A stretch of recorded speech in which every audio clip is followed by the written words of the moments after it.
I do that all the time, Dev, because it just helps people to relax. Not everyone's comfortable with being on camera. Not everyone's a superstar like you.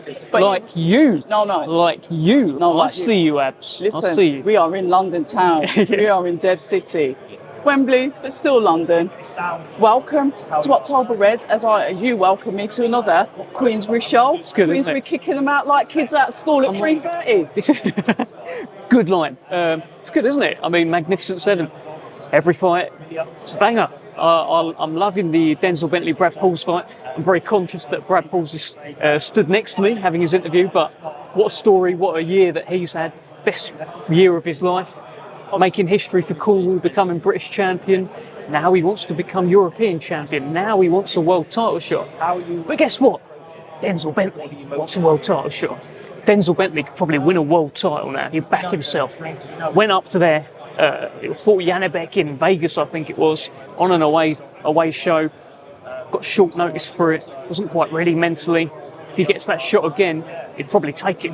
So for me, that main event's fascinating. There's just so much good stuff underneath it, which I'm sure you're going to ask me about. I'm too hyped. I'll just start talking. Listen, I don't blame you because I get hyped as well. I do love the Magnificent Seven cards. I like the fact that Frank's running with this idea. We've had 2 in Birmingham, as you know, recent ones in Birmingham. And he's carrying it on now. He's bringing it down to the city. We had even better news yesterday that our American brethren are going to get to watch it on DAZN. So we're now starting to teeter into the waters of the global stardom for your fighters. There you go. So for the winners on Saturday, they will be Mr. Worldwide. Yeah, TNT in the UK, DAZN, US. Fantastic. What a chance to make a statement. What a stage to make a statement. And there's fighters that do want to make statements. There's fighters that need to make statements. I'm looking at David Adelaide, right? That fight with Fabio Wardley was a thriller for as long as it lasted. But he lost. And he got stopped. And he hasn't boxed in over a year. You can call it, has he been soul searching? I don't know. He's changed his team. He's now with Adam Booth. I like that choice. It's a good choice. It looks like a good choice. Seems to have, I don't know, calmed down. Has he? I don't know. Yeah.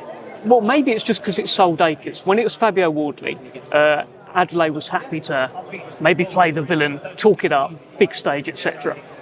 The vibe I'm getting from him is that he doesn't feel Sold Acres deserves that level of kind of energy. He's kept that momentum from the beginning. He's always said the same thing. That's one thing I will say about David Adelaide is he's continuous with how he thinks. 100%. But he, if I'm David Adelaide, needs to be making a statement. 2 losses in a row, kind of what is British level, Sold Acres right now. That's not a good place to be. Same with Sold Acres. He'll be really looking to get past this. He's got ambitions. He's been telling everyone he'll become a world champion, right? So you can't lose to David Adelaide at this stage if that's all true. Fascinating. What about the source, by the way? What about a Coley? Listen, I bumped into him on the way up here, and the first thing he said to me is, "Good to see you. Yeah. How is Richard Riakporhe?" He's not letting it die. Yeah, because you're quite pally with. I saw your interview actually with the source. He was combative in that interview, I'd say. It's good. Oh, I liked it because at the end of the day, I think it's common knowledge who my favourites are. I'm one of these. I'm quite biased. I don't mind having favourites, and I get it. Sometimes it can sting me a bit. However, that conversation that I had with Lawrence, the source, Coley, the second coming, well, the third coming because it's heavyweight, was interesting to have. And I've got a good feeling about him at heavyweight with Queensberry. I've said this from the beginning. Saturday, he's got to get through his opponent. The opponent is no bum, by the way. You can easily. There's so many fights out there where he could just have a nice welcome to Queensberry kind of heavyweight fight. Welcome to the heavyweight division. Here's someone to just run over, look good, get a knockout.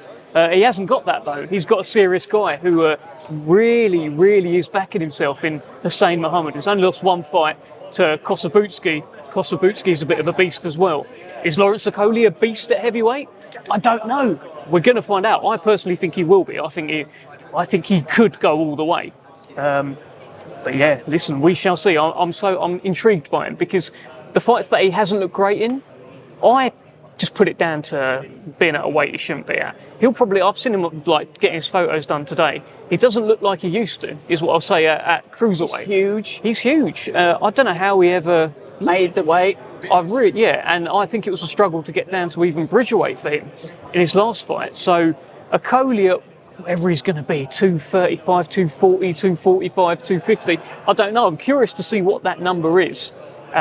Whether he'll trust himself to hold a shot more, whether he'll let his hands go more, knowing that there's going to be people sleeping at the end of them hands. And that's what we love about it. Queensberry, though, you literally... I think I spoke to Frank and he says you're looking to do maybe about 16 to 20 UK shows. You know, Queensberry's starting to branch out. Obviously, we know that there's the Saudi Connect, but obviously with the Zone now, potentially, I know you've signed a couple of US fighters. We could potentially see some cards with those guys headlining it, and maybe some guys from their city, you know, like how if you have a show in Liverpool, you'll get some local Liverpool fighters on that. Maybe nobody doesn't know that much about branching out to America. Is that something that you potentially could do? I mean, Frank's over there. Frank's the man to ask. I will just go wherever I'm sent, wherever I'm needed. I would hope so. I want to go everywhere. I'd love to go to America and be part of a show over there. I haven't done that yet in my career. How Thomas Triber feels when he comes over here, that could be you. Exactly. I want to go all over the world, and obviously with the DAZN deal coming up, it opens that up, and the possibilities are endless. It's very, very exciting, but plenty of great stuff coming up on TNT still. Plenty of great stuff, and we end the year with Music Fury 2. Saw the gloves are off, the face off, whatever you guys call it on your channel. Interesting. They were two... Once again, from Fury, that aggressive confidence. I like that, though. I don't know what to expect from him. I really don't, because he did a few things that day. That all happened on that press conference day. You saw the press conference. Very little was said between them, and it was quite chill. Maybe because they'd had a big day of media leading up to it, and that was the last thing, get it out of the way, I don't know. But then you see the one that they did with Steve Bunce, where they're watching back the first fight. I don't know if you've seen that yet. That is brilliant. That's a brilliant bit of content from TNT there, where I think everyone came off well, and it was good energy to it. With the DAZN one, I saw different bits of Fury in there, because there was moments, you couldn't knock me out, I saw, like, facially, some of the expressions that he's had in previous, kind of confrontation like that. Do you know what I mean, though? Yes. It was in his face, like, you're going to get it this time. He's almost really... I'm not saying he didn't take it seriously last time, by no means, but he's got a point to prove. Yeah, but then if you ask him, I reckon if I ask him, have you got a point to prove? He'll be like, no. He'll probably laugh it off. He'll be like, no. What do you mean? But then I might ask him the next day, have you got a point to prove? He might be like, yes, I have. You know, he was the first man to take my this time I'm going to get back. So I just don't know. I can't wait for the fight. I love it. I love that about it, though, Dev. The fact that we just don't know how it can end up, because it is the heavyweights. Daniel Dubois going up against Joseph Parker. We've had that card announced. I'll talk to you more about that at the press conference. But what I did admire, the fact is, yet again, Frank, backing Daniel Dubois. Every time I see Daniel Dubois, it's almost like he's Frank's adopted son, because I've never known a promoter to, like, through everything, always back that fighter. And Joseph Parker is also part of your stable, and he was like, Dubois is going to do it, just no hesitation. He owns the both of them, but yet still, he's back into Dubois. Listen, he's obviously... he's been promoting him from the very, very start. There's something different about that. He hasn't been promoting Joe Parker since the very start. It was the same against Joe Joyce. Remember, he was kind of siding with Daniel Dubois a bit. That helped with the promotion, because you had Sam Jones being very mouthy on the Joyce side, and it helped with that. But Daniel clearly holds a special place in Frank's heart, in Queensberry's hearts collectively, because every fight has been a Queensberry fight. Every moment of his career, every high, every low. We've been there with him to celebrate with him when he's celebrating. We've been there with him to help him get back up when he's been down. So he is kind of Frank's baby. he's our collective baby, and it's great to see him being celebrated by the world right now, coming out of his shell more and more, calling into TalkSport. I didn't even know he had a phone, but now he can't stop ringing up. He's on TalkSport, yeah, get me on, yeah. So he's just a changed man, and I love it. And that is the game of promoting your fighter, Yeah. being with them, sticking through them, growing with them, and developing them. That's it. Who they are. Even like me personally, when he started, I did his first interview. I think it was just like on a phone at Frank's office. It was Frank there, Tony Bowers there, and Daniel Dubois there. Ages and ages ago, well, 7, 8 years ago, I don't know. And I remember that. just seeing the sort of how it's all developed since then, and then interviewing him at a top table for a press conference. I'm the daddy.